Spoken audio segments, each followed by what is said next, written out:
मामा। अरे अच अच पका अच अच संजू पका अच वे वे ठही वे ॿियो पका कीअं ठीक है ना पका। मामा मैं ठीक हूँ, आप कैसे हो? मामा मारा क्यों?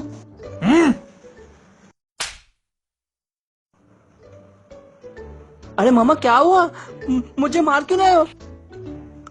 अरे लेकिन क्या हुआ मामा? चाहते हो?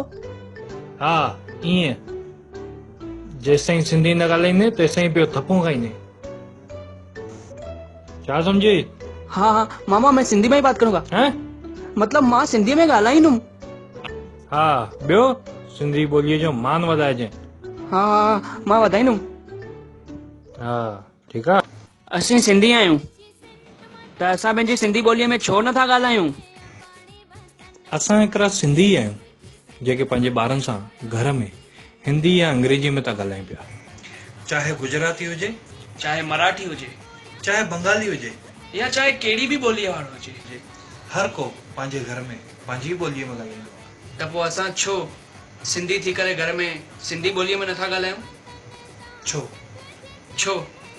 भले ई असां ज़माने सां गॾु हलण था चाहियूं, भले ई ज़मानो जाम अॻियां वधी वियो आहे ऐं भविष्य में ज़मानो अञा बि अॻियां वेंदो, पर तॾहिं छा असांजी सिंधी ॿोली ज़िंदा हूंदी?